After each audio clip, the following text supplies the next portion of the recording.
noite, irmãos. Graça e paz. Nesta noite vamos cultuar ao nosso Deus, rendendo a Ele todo louvor, toda adoração, toda gratidão. E eu gostaria, irmãos, de dizer que estou com saudades. Gostaria também de deixar o meu abraço, ainda que virtual. Gostaria também de compartilhar com os irmãos o texto de 1 João, capítulo 4, versículos de 7 a 11, que diz o seguinte: Amados, amemo-nos uns aos outros, porque o amor procede de Deus, e todo aquele que ama é nascido de Deus e conhece a Deus. Aquele que não ama não conhece a Deus, pois Deus é amor. Nisto se manifestou o amor de Deus em nós, em haver Deus enviado o seu Filho unigênito ao mundo para vivermos por meio dele. Nisto consiste o amor, não em que nós tenhamos amado a Deus, mas em que Ele nos amou e enviou seu Filho como propiciação pelos nossos pecados. Amados, se Deus de tal maneira nos amou, devemos nós também amar uns aos outros. Graça e paz, amados irmãos, vamos orar? Pai de amor, estamos reunidos aqui, Senhor, para louvar e engrandecer o seu santíssimo nome. Nós te adoramos, nós te louvamos, nós te amamos e queremos te bendizer todos os dias da nossa vida, Pai, pois só tu és digno de receber toda a honra, toda a glória, todo o louvor. Nós estamos aqui, Senhor, porque nós somos dependentes de ti, Senhor, porque nós te amamos, Pai, e queremos estar sempre perto de ti, Senhor. Te agradeço, Senhor, por tudo que o Senhor tem feito nas nossas vidas, Pai. O Senhor é um Pai presente, é um Pai que não nos desampara, Senhor. Que nós possamos, Senhor, retribuir a Ti tudo aquilo que o Senhor tem feito por nós, Pai. Nós te agradecemos e este culto é dedicado a Ti, Senhor. Nós preparamos este culto para Te louvar, porque nós Te amamos. Em Teu nome eu Te louvo e Te agradeço. Amém, Senhor.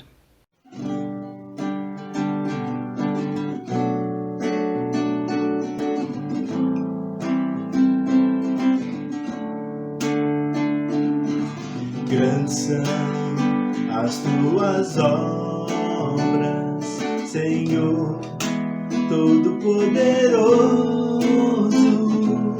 Justos e verdadeiros são os teus caminhos. Grandes são as tuas obras, Senhor Todo-Poderoso. Justos e verdadeiros são os teus caminhos. Ó Rei das nações, quem não temerá, quem não glorificará teu nome? Ó Rei das nações, quem não te louvará, pois só teu nome é santo. Ó Rei das nações, quem não temerá, quem não glorificará teu nome? Ó Rei das nações, quem não te louvará, pois só teu nome é santo. Todas as nações virão e adorarão diante de ti, pois os teus atos de justiça se fizeram manifestos. Ó Rei das nações, quem não temerá, quem não glorificará teu nome? Ó Rei das nações, quem não te louvará, pois só teu nome é santo. Ó Rei das nações, quem não temerá, quem não glorificará teu nome?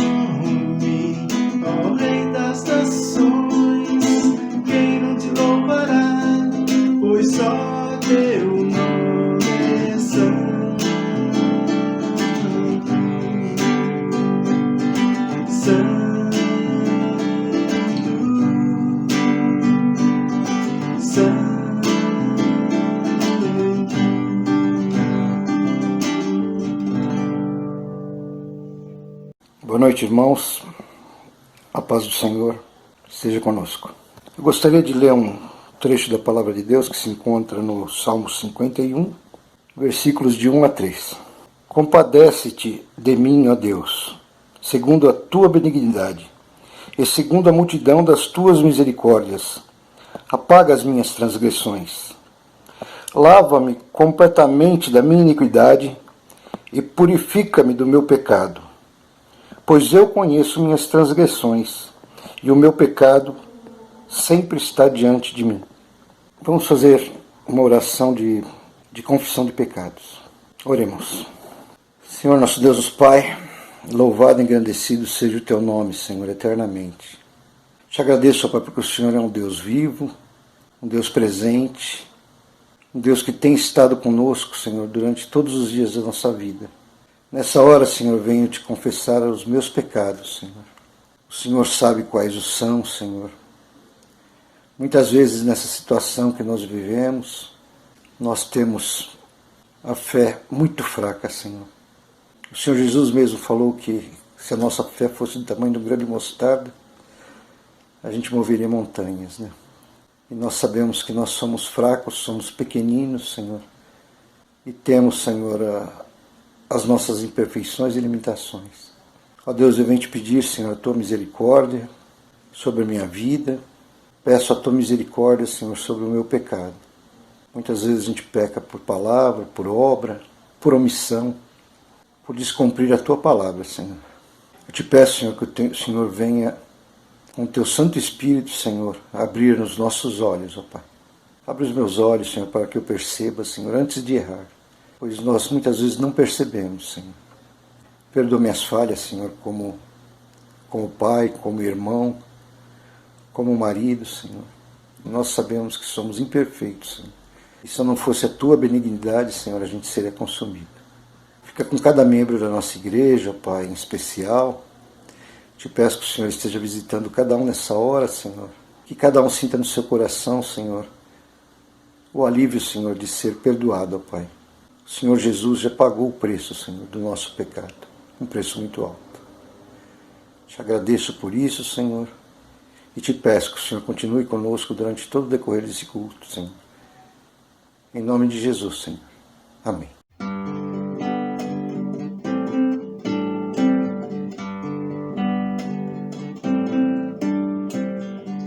Quão amáveis são os Teus tabernáculos, Senhor dos exércitos. A minha alma suspira e desfalece pelos Teus átrios.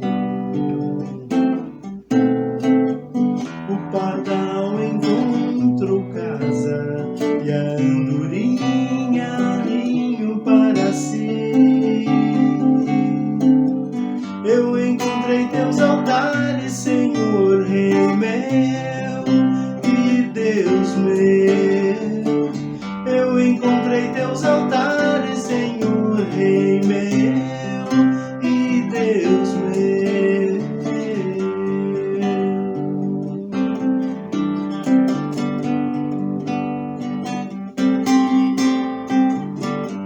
Bem-aventurados aqueles que habitam em Tua casa, pois um só dia, Senhor, nos Teus átrios vale mais que 1000. O pardal encontrou casa e a andorinha ninho para si. Eu encontrei Teus altares, Senhor, Rei meu e Deus meu. Eu encontrei Teus altares, Senhor, Rei meu e Deus meu.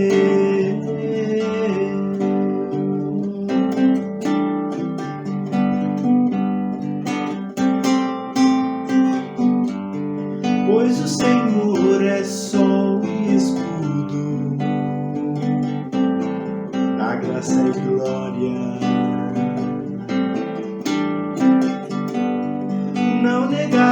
bem algum aos que vivem corretamente. O pardal encontrou casa e a andorinha ninho para si. Eu encontrei teus altares, Senhor, Rei meu e Deus meu. Eu encontrei teus altares, Senhor, Rei meu e Deus meu. Eu encontrei teus altares, Senhor, Rei meu e Deus meu. Eu encontrei teus altares, Senhor, Rei meu e Deus meu.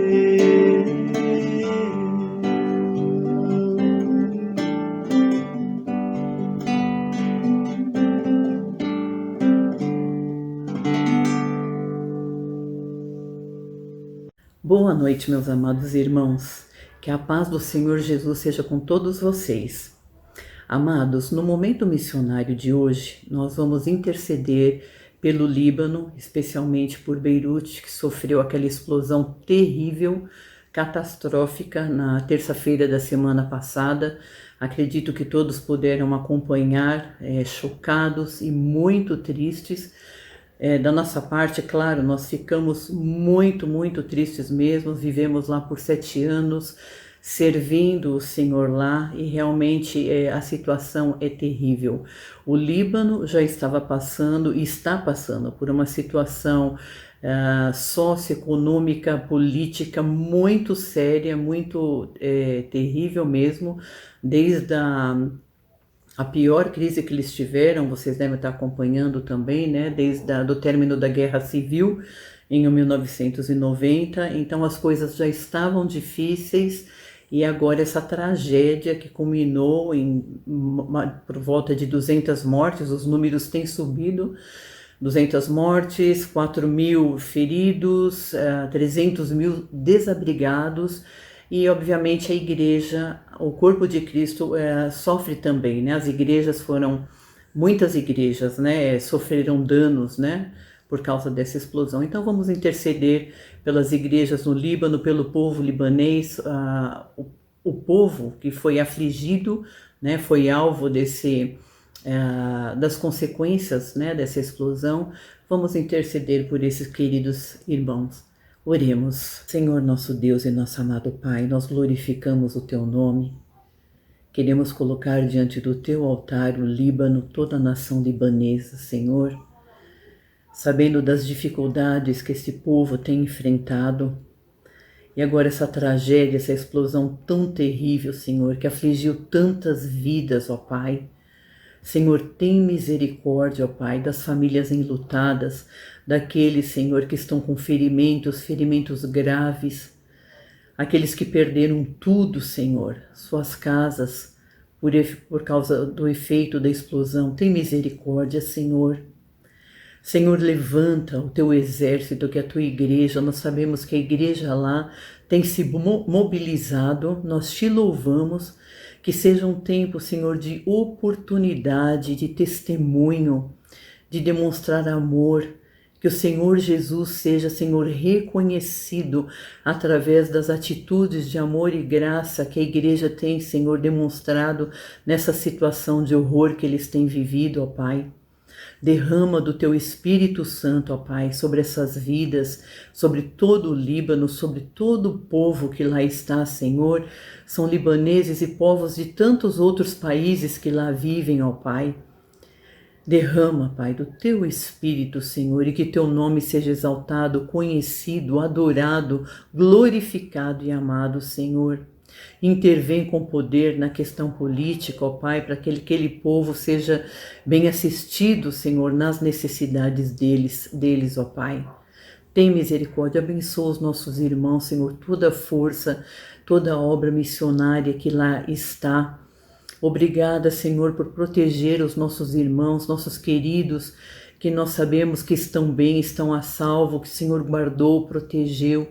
Nós te louvamos por isso, ó Pai, e pedimos que eles continuem debaixo do teu cuidado, do teu sustento, Senhor, da tua providência, e que eles sejam lá, Senhor, luz, candeias resplandecentes no meio daquele povo, Pai. Pai, ouve a nossa oração, chegue a Ti o nosso clamor. Nós suplicamos e glorificamos o Teu nome, no nome santo e bendito do Senhor Jesus. Amém.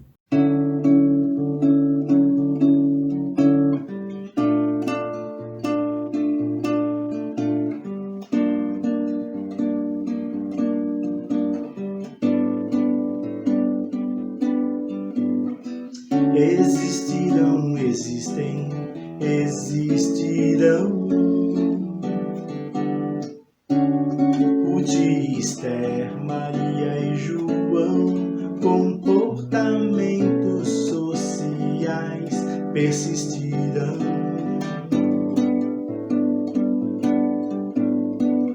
Aceitação e repulsão, qual desses você escolhe, meu irmão?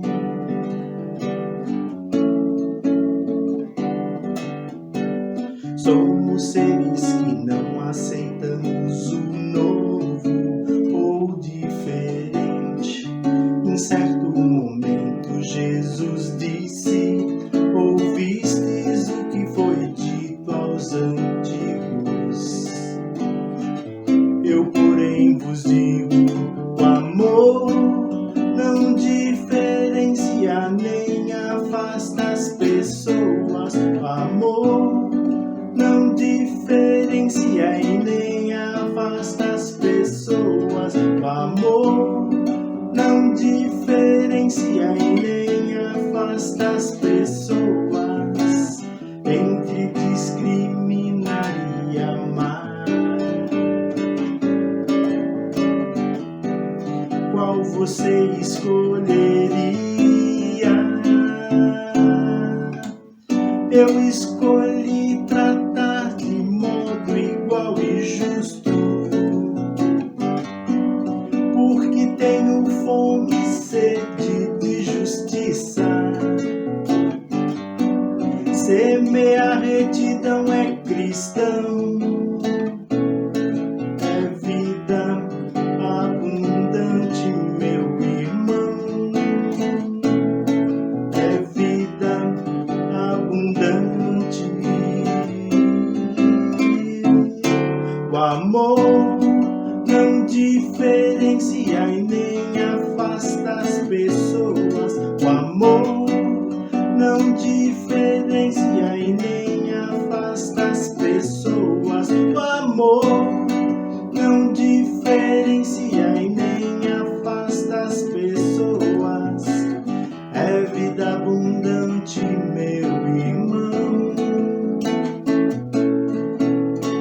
É vida abundante, meu irmão.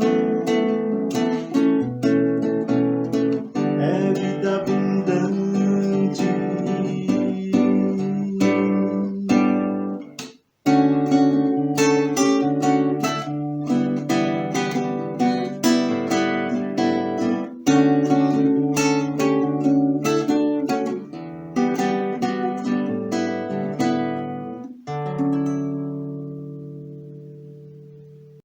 Graça e paz, amados irmãos, nós queremos agora, em nome de Jesus, orar, nos preparando para que nesse culto também a palavra do Senhor seja fonte de vida, discernimento e graça em nosso viver para a honra e glória do Senhor. Vamos orar. Pai amado, nós estamos na Tua presença, ó Deus, desejosos de que o Senhor venha fazer uma grande intervenção em nosso meio. O Senhor tem cuidado de nós, o Senhor é Deus cuidador, Deus conosco, Deus que anda ao nosso lado a cada dia, e nós te louvamos por isso, pelo teu cuidado, pela tua graça, e pedimos, ó Deus, a tua proteção sobre todo o mal que se apresenta diante de nós. Nós pedimos a tua intervenção, ó Deus, cuida do teu povo, cuida de nossas famílias, da nossa sociedade.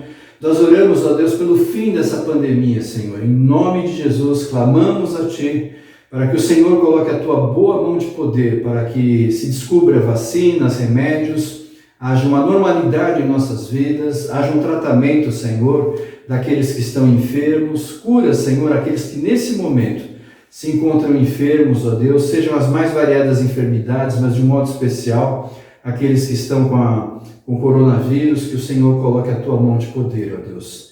Traz livramento, Senhor, para o teu povo, para a tua igreja, e que nós possamos, em nome de Jesus, superar essas dificuldades e alcançar, Senhor, as vitórias necessárias que o Senhor convida diante do teu reino, que nós assim o façamos em teu nome santo, Senhor. Teu nome é nome de poder, teu nome é nome de glória, e nós queremos, ó Deus, engrandecer a tua presença, o teu poder, o teu senhorio. O Senhor sabe de todas as coisas, sabe das necessidades de todos os irmãos, aqueles que nos assistem. Visita poderosamente agora, Senhor, o teu povo na sua necessidade. Seja saúde, trabalho, recursos, ó Deus, necessidades as mais variadas. Nós sabemos que o Senhor é Deus acima de tudo e de todos. Por isso, ó Deus, visita a tua igreja com poder e glória, Senhor. E de um modo especial agora, através da ministração da tua palavra, que nós sempre desejamos, que seja fonte de edificação, de vida, Senhor, de entusiasmo, para que em tudo nós possamos engrandecer a tua presença em nosso meio e dizer com alegria: venha o teu reino, Senhor. Venha o teu reino na vida individual, na vida familiar, na vida da igreja, na vida da sociedade. Venha o teu reino, Senhor, porque nós precisamos de ti e queremos, ó Deus, clamamos pela tua assistência. Assiste, Senhor, a tua igreja, para que nós possamos continuar a viver para ser um louvor à tua glória, Senhor. Esse é o nosso desejo, a nossa oração, que o fazemos confiados em Cristo Jesus. Amém. Amém, Senhor. Irmãos, nós estamos fazendo a sequência do mês de agosto com o tema Antigo Testamento, lições do passado tão presentes. Nós vimos e falamos sobre a violência no primeiro domingo. No segundo domingo falamos sobre o Dia dos Pais, numa visão do Antigo Testamento, através da vida de Jó e a sua paternidade, a sua visão de Deus em relação aos seus filhos. E hoje nós queremos novamente dar continuidade a essa sequência Antigo Testamento, lições do passado tão presentes. Nós vamos falar sobre racismo. Um assunto muito, infelizmente, atual em nossos dias. No Brasil, como você tem visto nas notícias, de casos em shopping, em situações de entregadores que vão sofrer uma agressão de palavras e às vezes até física. E também nos Estados Unidos nós tivemos um grande movimento atualmente, novamente falando sobre os direitos, principalmente dos negros, em relação às realidades daquela sociedade. Em outros países do mundo também acontece a mesma coisa. Então é um assunto muito atual e que a Bíblia no Antigo Testamento já trata dessas realidades e que nós precisamos então, como cristãos, como servos de Deus, adquirir, se apropriar o maior número possível da compreensão, da profundidade da palavra do Senhor, para que estejamos preparados para conhecer aquilo que a Bíblia diz e também exercitar de modo a que o nosso testemunho, a nossa ação como crentes em Cristo seja uma mensagem do reino de Deus para esse mundo perdido e que carece e necessita da palavra do Senhor. Eu quero convidá-lo então à leitura em Deuteronômio capítulo 24, do verso 18 ao verso 22, que diz assim: Lembrem-se de que vocês foram escravos no Egito, e de que o Senhor, o seu Deus, os libertou, por isso lhes ordeno que façam tudo isso. Quando vocês estiverem fazendo a colheita de sua lavoura e deixarem o feixe de trigo para trás, não voltem para apanhá-lo, deixem-no para o estrangeiro, para o órfão, para a viúva, para que o Senhor, o seu Deus, os abençoe em todo o trabalho de suas mãos. Quando sacudirem as azeitonas das suas oliveiras, não voltem para colher o que ficar nos ramos. Deixem o que sobrar para o estrangeiro, para o órfão e para a viúva. E quando colherem as uvas de sua vinha, não passem de novo por ela. Deixem o que sobrar para o estrangeiro, para o órfão e para a viúva. Lembrem-se de que vocês foram escravos no Egito. Por isso, lhes ordeno que façam tudo isso. Nós queremos falar sobre o racismo. Evidentemente que racismo não está envolvido só com as pessoas afrodescendentes, as pessoas negras, mas a gente sempre que pensa em racismo, evidentemente vem de encontro à nossa mente o fato daquilo que acontece na história da sociedade atual em relação aos negros. Se nós pegarmos a relação de jovens que são mortos no Brasil ou que sofrem agressões, a quantidade de negros é uma quantidade muito maior em relação a qualquer outra etnia ou grupo. É até difícil a gente falar um pouco sobre isso, porque há estudiosos que falam que nós não podemos nem usar a palavra raça, é racismo, porque existe uma raça só, que é a raça humana. Mas há pessoas que dividem em grupos étnicos, dividem em formas e formatos diferentes, mas então eu vou usar o mesmo termo mais tradicional com relação a racismo. É sobre isso que nós queremos tratar de um modo especial. E nós podemos olhar para o Antigo Testamento e ver que o próprio Deus está determinando no livro de Deuteronômio que o povo lembre que foi escravo. Nós olhamos para um passado sórdido, terrível, uma desgraça que aconteceu na história humana quando 12 milhões de pessoas aproximadamente foram retiradas à força das suas aldeias, das suas regiões e foram levadas escravas em vários lugares do mundo. Inclusive o Brasil foi um dos países que mais escravidão exerceu e essa é uma história que até hoje nós vivemos as consequências dessa realidade na vida de nosso país. Então, nós temos grandes favelas, grandes concentrações de pessoas, e a grande maioria delas vem de uma origem negra, mulata, de alguma miscigenação que aconteceu com outras raças, outras pessoas, brancos, indígenas, asiáticos. E essa realidade, então, é um panorama que mostra que nós vivemos uma realidade de consequências do racismo e ainda elas existem presentes na nossa sociedade. Então, esse é um fato muito marcante que, inclusive, Deus vai dizer para o povo de Israel lembrar do tempo da escravidão para que eles não façam a mesma coisa. Ao contrário, deixe para aqueles que são estrangeiros. E a palavra estrangeiro na Bíblia tem um significado dessa pessoa diferente, dessa pessoa que é estranha à minha linhagem, não faz parte da minha história, da minha etnia ou da minha linhagem familiar, mas é uma pessoa que também é vista por Deus do mesmo modo como eu e os outros são vistos, como os outros da linhagem de Israel eram vistos. E assim nós precisamos ter uma lição que inclusive é uma lei, é uma determinação de Deus para o povo de Israel. O povo de Israel que foi escravizado.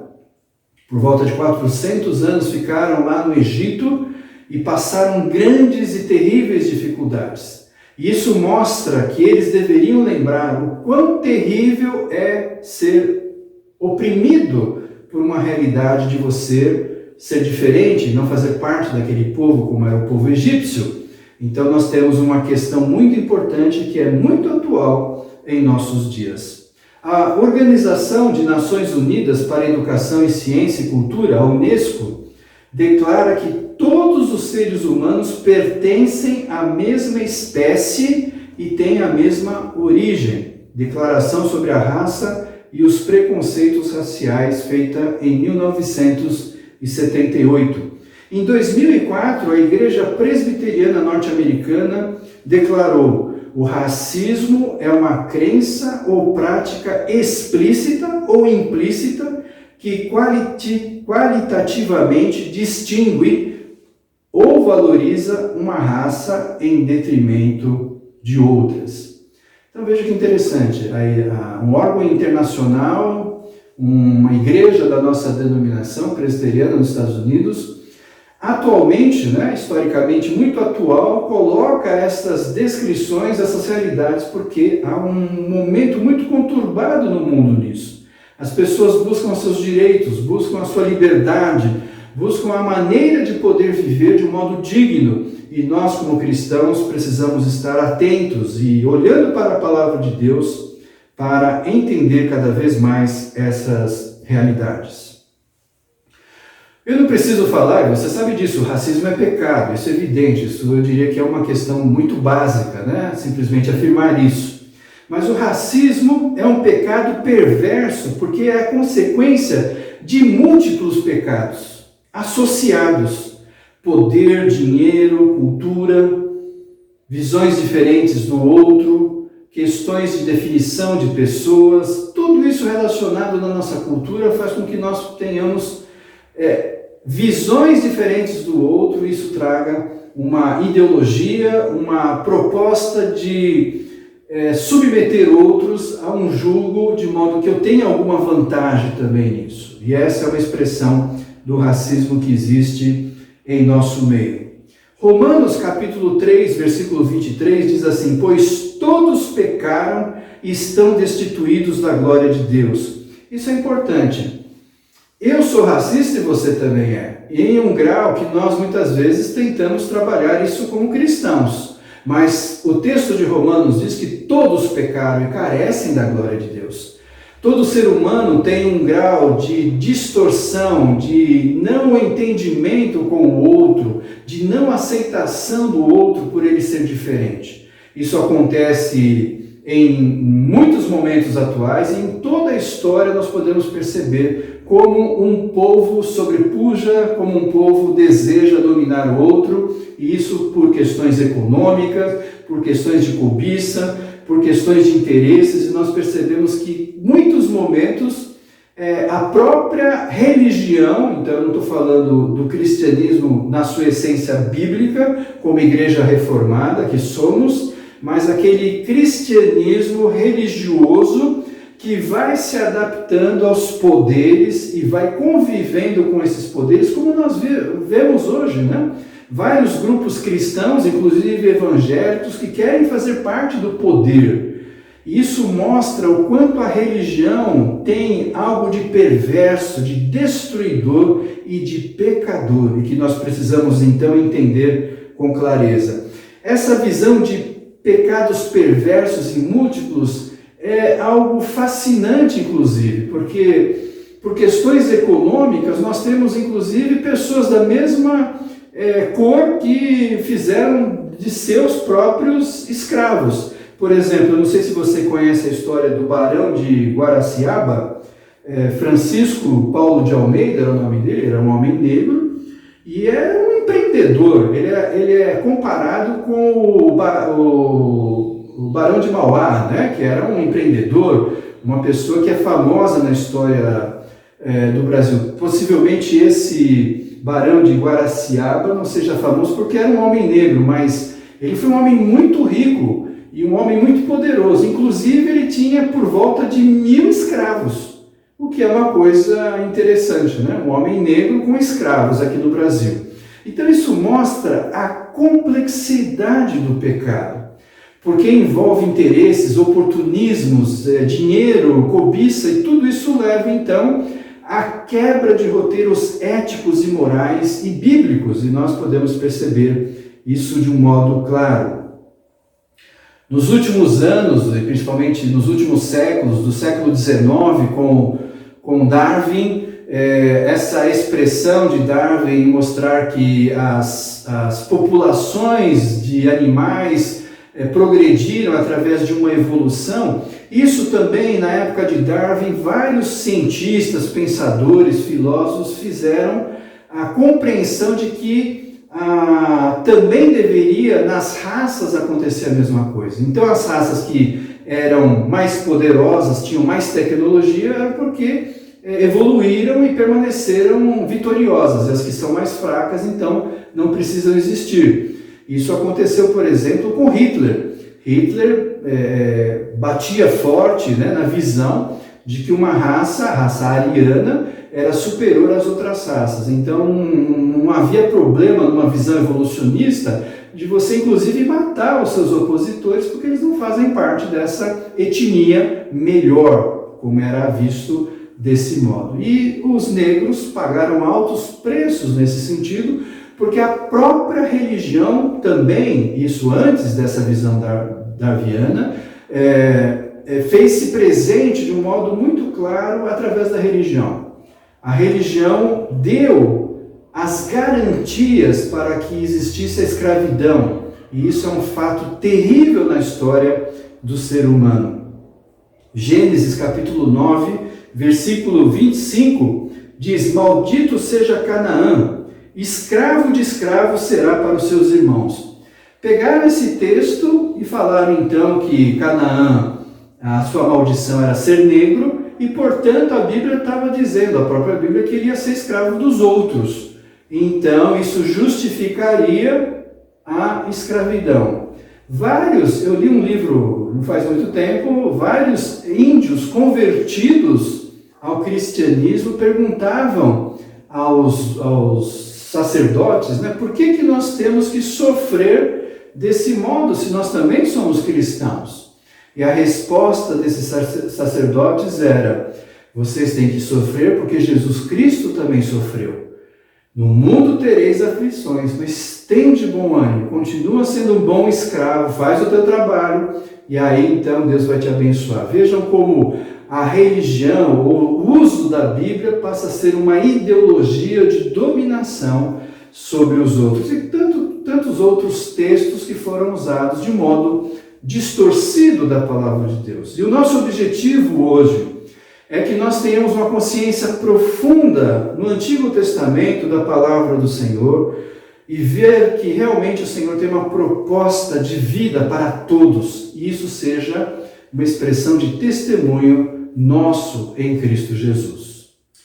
Nós podemos olhar para a palavra do Senhor e ver que a cultura e a expressão dos negros se faz presente em vários momentos da Bíblia.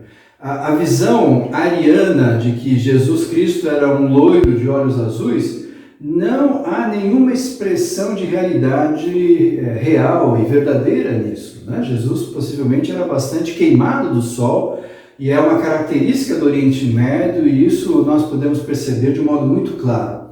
Mas há algo também muito importante que nós precisamos lembrar, que outros personagens bíblicos também vão ter essa expressão. Evidente que você vai pensar assim, bom, mas a Bíblia fala para a gente amar todos, né? Amar o nosso próximo, então os negros já estão nessa realidade. Claro, evidente, mas é fundamental nós entendermos que há uma cultura negra também que se faz parte na própria Bíblia. Quando a Bíblia usa vários momentos para registrar a visita, por exemplo, da rainha de Sabá para Salomão, né? Ou a rainha do sul, como é traduzido também essa palavra, esta mulher que era uma rainha, possivelmente de uma região da Etiópia, onde todos eram negros. Então nós percebemos como ela foi muito bem recebida por Salomão, como teve um momento de ela espiritualmente querer saber da grandeza de Salomão. Então nós podemos perceber que o Senhor nos une espiritualmente para compreender uma dimensão mais profunda do ser humano. E essa é uma realidade que não está em nossa pele, não está na nossa etnia, na etnia que nós fazemos parte, mas de uma realidade de fé e vida em Jesus Cristo.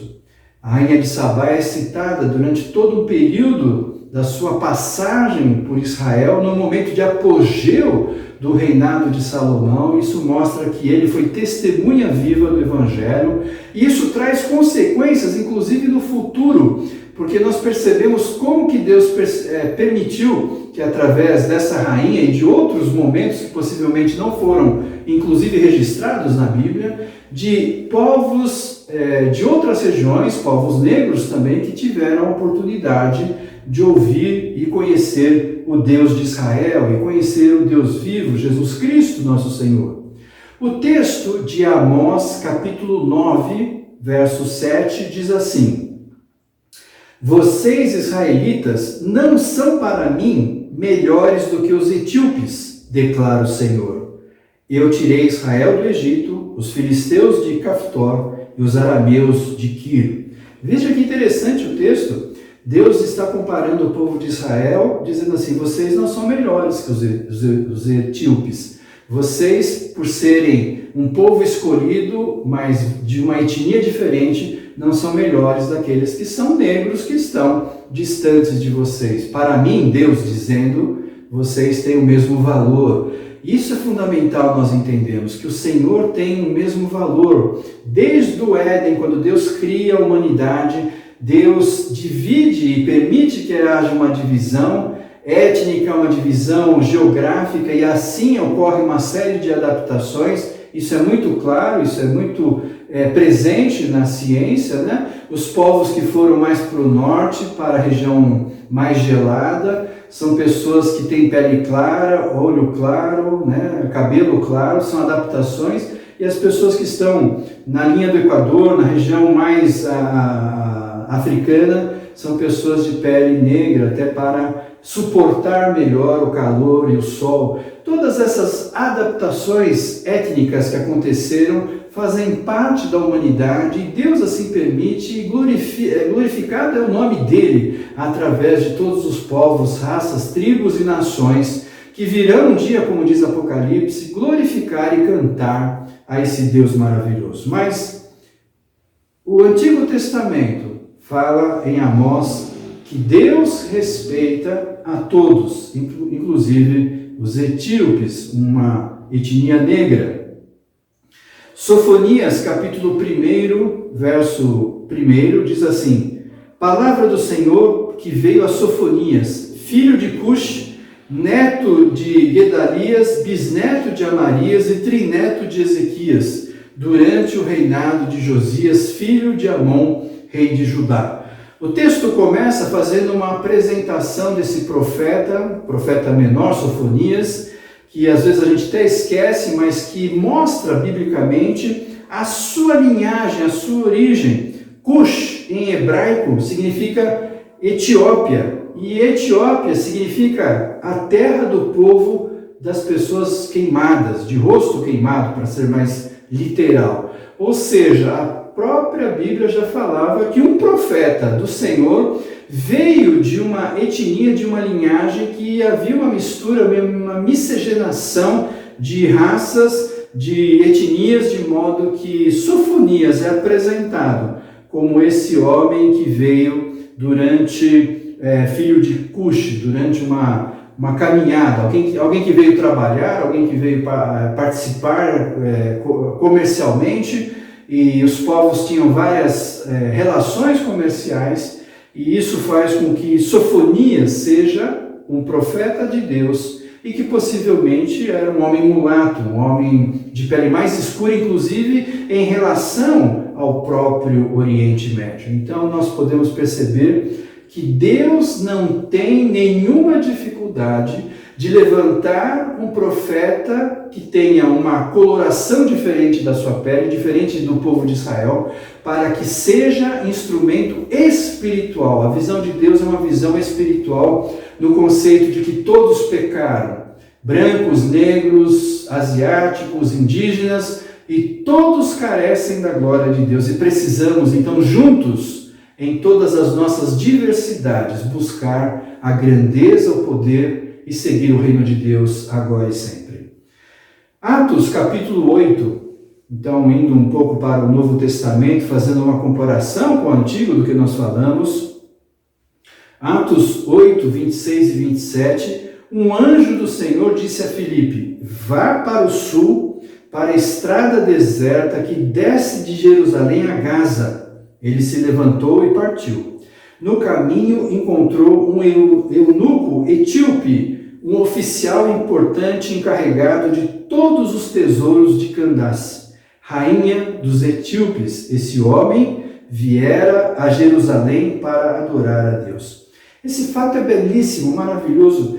Deus para tudo que Felipe estava fazendo, ele estava fazendo a obra do Senhor, ele fala assim: para tudo, e você vai encontrar um homem caminhando, e esse homem estava lendo o livro de Isaías. Você possivelmente lembra essa história em Atos capítulo 8, quando ele está lendo aquele texto, Felipe está andando, correndo talvez do lado da sua carruagem, da sua caminhada, e fala: você está compreendendo esse texto? Ele fala: mas como eu posso compreender se ninguém me explicar? Ele fala: você quer que eu explique? Ele entra junto àquele homem aceita Jesus Cristo, é batizado, como diz a palavra de Deus. Isso mostra que o Espírito Santo fez questão de registrar no livro de Atos, que é a saga, que é a caminhada, que é a trajetória da igreja primitiva, que se inicia em Cristo Jesus e caminha então no livro de Atos, mostrando através da obra missionária que todos são alvo da grandeza e do poder de Deus, todos são alvo do amor de Deus. Mas de um modo muito especial,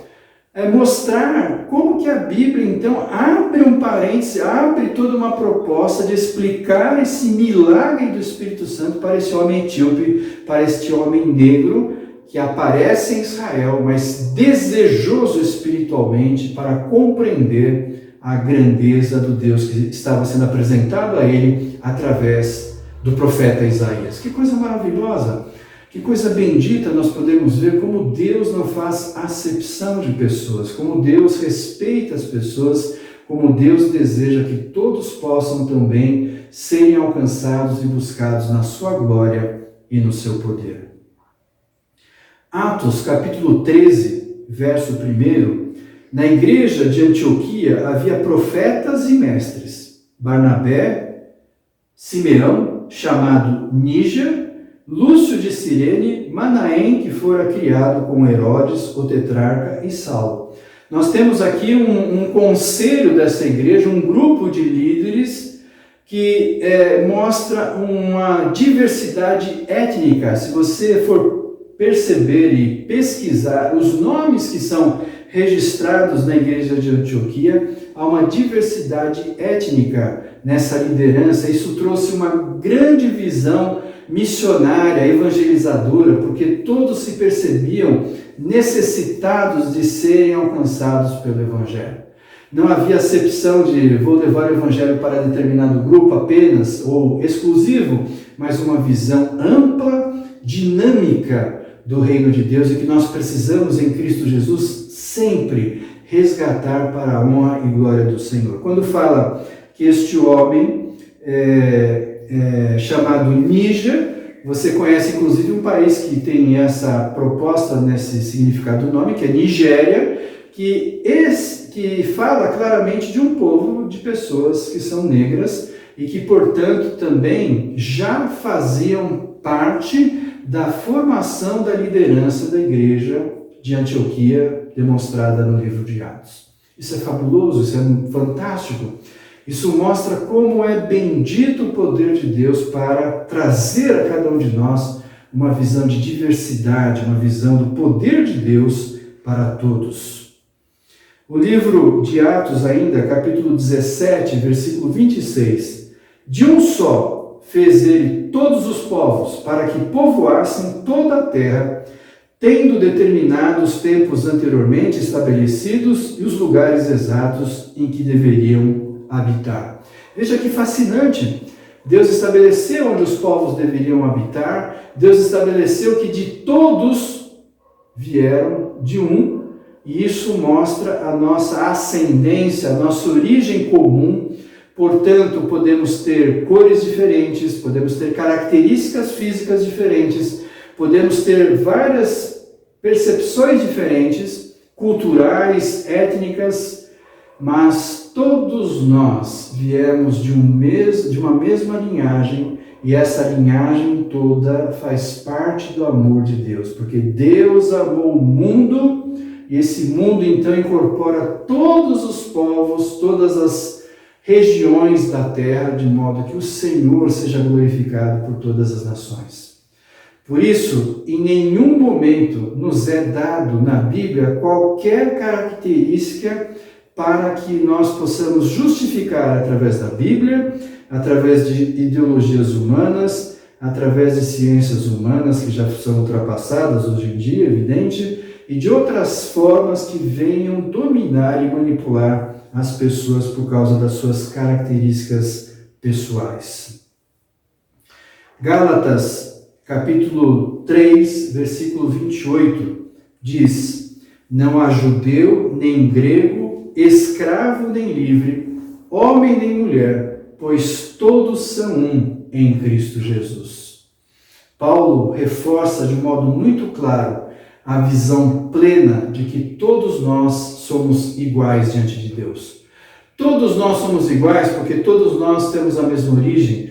Todos nós somos iguais porque todos nós pecamos. Todos nós somos iguais porque todos nós necessitamos espiritualmente da presença de Deus. Por isso a igreja deve ser um grande baluarte, um estandarte, um instrumento pedagógico, um instrumento profético para anunciar as boas novas do reino de Deus. Que Deus não faz acepção, todos são bem-vindos, desde que aceitem a realidade do reino de Deus e queiram participar desse reino, que sejam participantes da maneira como são, para que assim o Senhor os transformando numa nova criatura, nós possamos viver juntos como a Bíblia nos ensina, e isso é ser a igreja de Jesus Cristo, nosso Senhor. Também Colossenses capítulo 3, versículo 11. Nessa nova vida já não há diferença entre grego e judeu, circunciso e incircunciso, bárbaro e cita, escravo e livre, mas Cristo é tudo e está em todos. Que bênção maravilhosa! O Senhor mostra que o que dignifica, o que amplia, o que dá realidade para o ser humano é a presença de Jesus Cristo em nós. Portanto, a missão da igreja é levar a todos essa mensagem de vida e salvação. Tiago, capítulo 2, verso 8 e 9 diz: se vocês de fato obedecerem à lei do reino encontrada na Escritura que diz: ame o seu próximo como a si mesmo, estarão agindo corretamente, mas se tratarem os outros com parcialidade, estarão cometendo pecado e serão condenados pela lei como transgressores. Tratarem os outros com parcialidade. Quando eu aceito que o outro é parcial, ele não é um ser humano integral, porque eu não aceito ele da maneira como ele é, eu então demonstro que eu estou sendo parcial. O primeiro ato como cristão é de um amor que tenta compreender o outro e tenta levá-lo e conduzi-lo à presença de Jesus Cristo.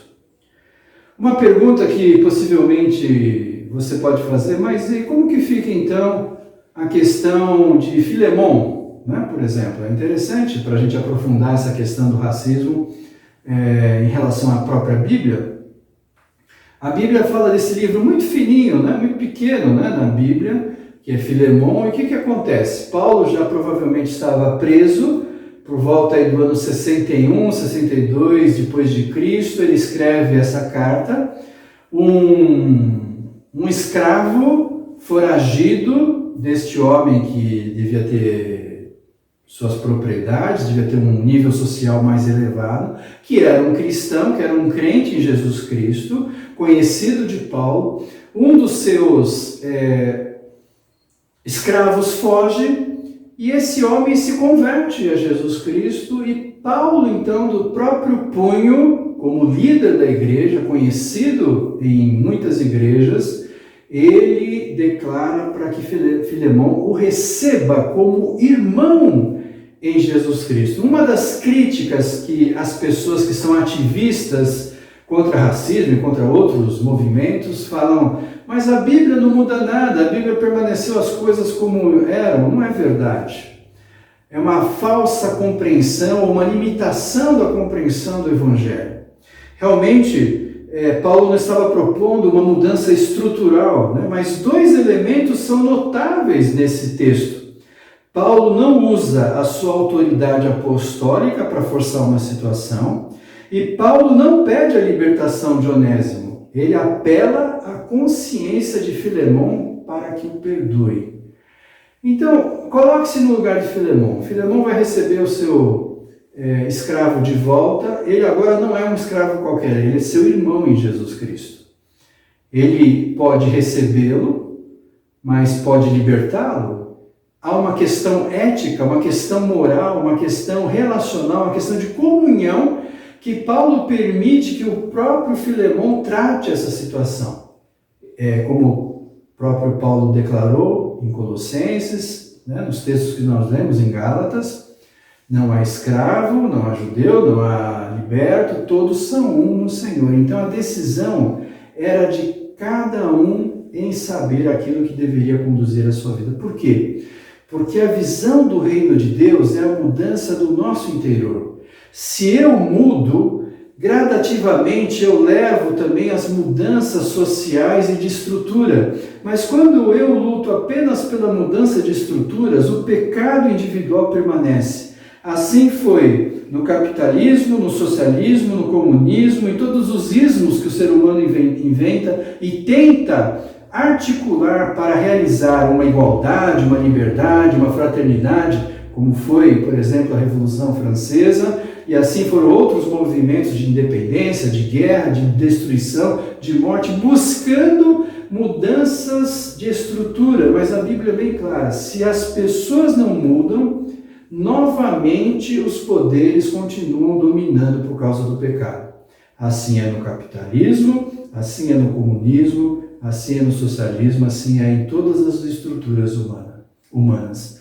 Portanto, nós precisamos em Jesus Cristo levar uma palavra ética, moral, mas uma palavra espiritual, para que as mudanças sejam necessárias no meu coração, a começar de mim, e a partir de mim eu possa evoluir numa visão da igreja, e da igreja como uma palavra profética, levar a mensagem do reino de Deus, de boas novas. Isto também é evangelho.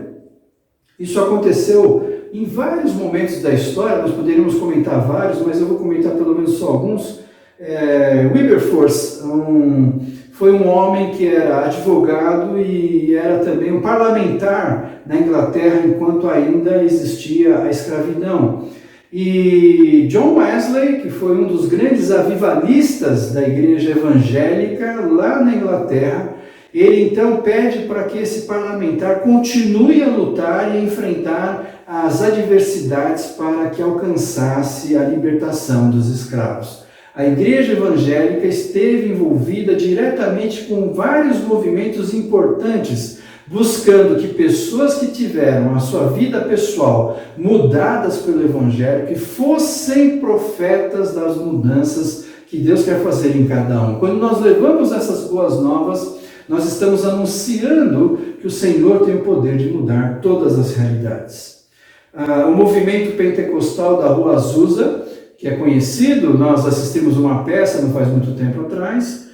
O movimento não começa em si só, ele começa numa ação, como a própria peça mostra, e você pode ler sobre isso com mais detalhes, a relação de opressão que os negros americanos, norte-americanos, eram afligidos, e ainda são, mas naquela época muito mais, pela sociedade, não só pela sociedade, pela instituição. O poder do país determinava uma série de leis que oprimiam o negro, né? Não podia sentar no mesmo banco, não podia usar o mesmo restaurante, não podia usar o mesmo hotel, não podia usar o mesmo banheiro, escolas diferentes, uma série de diferenciações que fazia entre negros e brancos, que era algo institucionalizado nos Estados Unidos, de tal modo opressor que muitas igrejas lá viviam isso, igrejas de brancos e igrejas de negros, né?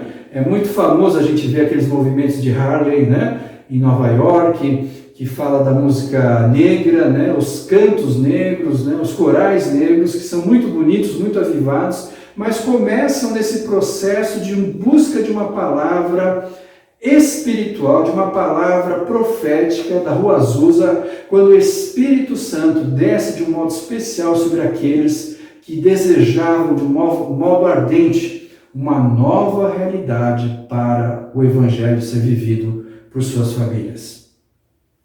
Esse movimento vai continuar durante a história norte-americana e vai ter seu apogeu em Martin Luther King, um pastor batista que aos 39 anos foi assassinado no dia 4 de abril de 1968. E isso mostra, e é muito famoso, né, aquilo que o seu discurso, né, eu tenho um sonho, né, eu tenho um sonho que nesse país homens, mulheres, né, brancos e negros possam andar juntos, viverem juntos, sem serem discriminados. Esse é um discurso muito bonito que ele fez para uma grande multidão, mas ele pagou um alto preço sendo assassinado. Por quê? Por que alguém mata um homem negro porque tem um sonho? Por que alguém mata um negro porque pregou no púlpito da sua igreja e em alguns momentos sobre isso. Por que alguém mata um negro se ele fez um movimento sem violência? Até Martin Luther King, ninguém havia feito qualquer oposição com guerra, com terrorismo, com alguma forma de violência social. Isso veio acontecer muito mais depois da morte de Martin Luther King, quando os grupos começam a aparecer, os Panteras Negras e outros grupos que pensam o seguinte: já que pela paz não se resolve, vamos resolver pela guerra. Isso mostra o quanto é importante nós também nos posicionarmos como crentes. Isto mostra o quanto é importante nós sermos leais ao Evangelho e às boas novas, ao reino de Deus, proclamando que os outros também que tiveram seus direitos retirados, tolhidos, alienados pela história, que o Senhor possa novamente dar a eles a oportunidade integral de terem as suas vidas de um modo digno e verdadeiro em Cristo Jesus. No Brasil nós tivemos vários movimentos também. Eu quero lembrar do pastor Paulo de Souza Oliveira, pastor batista, já falecido.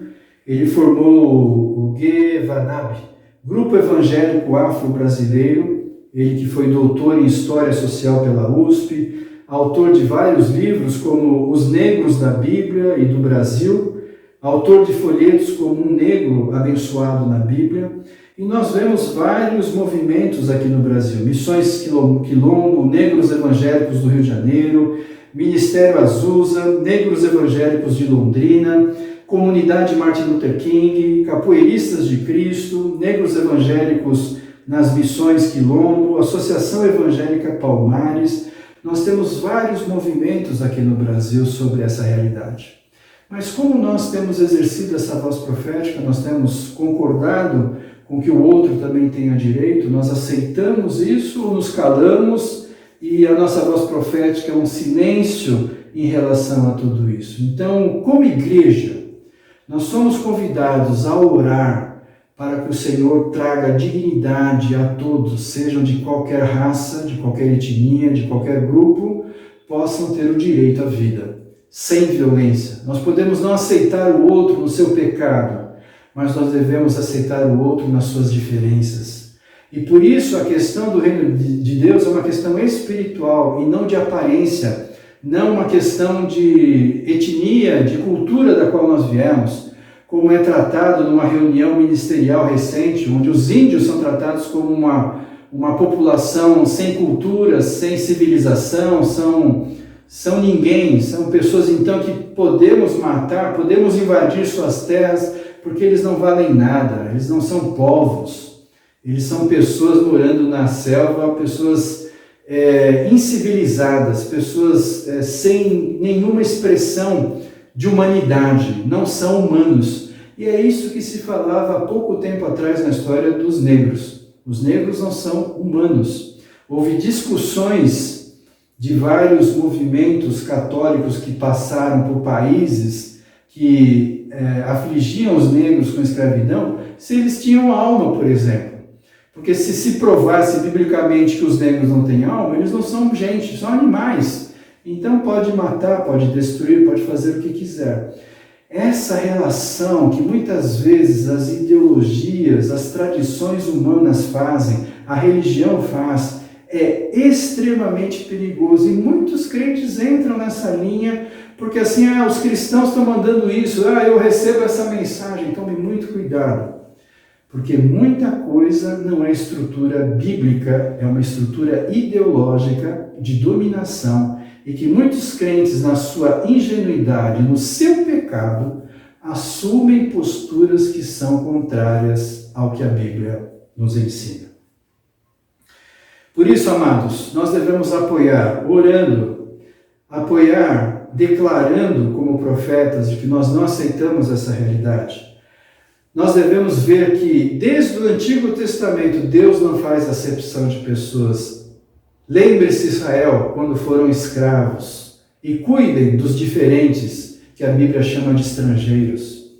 Homens e mulheres que passaram na história de Israel e que eram homens negros e de etnias diferentes dos israelitas, e que, portanto, Deus não fez acepção de pessoas.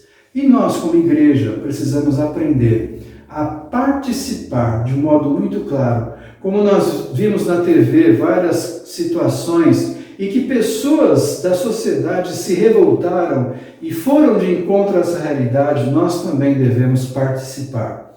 De que modo? Permita que o Espírito Santo seja criativo na sua vida e crie situações e realidades que você possa ministrar com o poder do Espírito Santo para que o Senhor seja engrandecido entre tudo e entre todos, como diz a palavra do Senhor. Que Deus te abençoe. Que nós não sejamos racistas, ao contrário, sejamos profetas. Que o Senhor nos ensine a viver na diversidade, na pluralidade, no diálogo, mas na grandeza do reino de Deus, para a honra e glória de Jesus Cristo, nosso Senhor. Amém. Amém.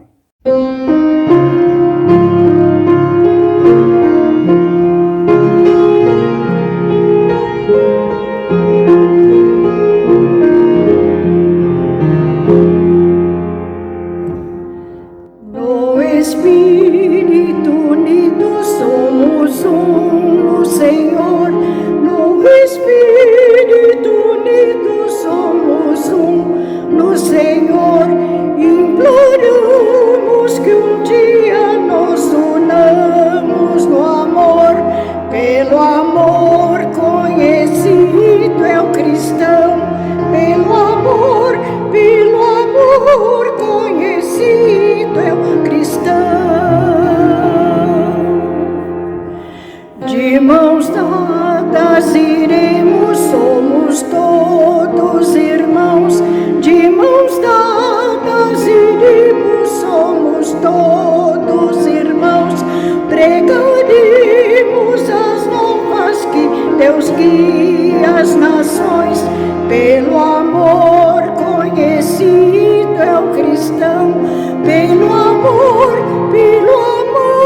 conhecido é o cristão. Lado a lado haveremos todos de trabalhar. Lado a lado haveremos todos de trabalhar. Uns aos outros honrando, vamos nos respeitar. Pelo amor conhecido é o cristão. Pelo amor conhecido é o cristão. Glória a Deus, entoemos nosso Pai Criador e louvemos a Cristo que nos veio salvar e ao Espírito Santo que nos vem consagrar. Pelo amor conhecido é o cristão. Pelo amor conhecido é o cristão. Desejamos que o Senhor te abençoe e te dê uma semana repleta do cuidado, da bênção, da mão poderosa do Senhor estendida sobre você e que você perceba a presença do Senhor continuamente e que esta presença permita uma comunhão mais íntima, mais profunda com Deus, que o Deus maravilhoso, Criador de todas as coisas, Criador de todos, possa ser exaltado através do nosso viver. Que o Senhor assim conceda em sua vida em Cristo Jesus. Recebei a bênção. Que a paz do Senhor, que excede todo entendimento, guarde o teu coração em Cristo Jesus e que as bênçãos e as consolações do Espírito Santo estejam sobre você e sobre todo o povo de Deus, agora e para sempre. Amém. Amém.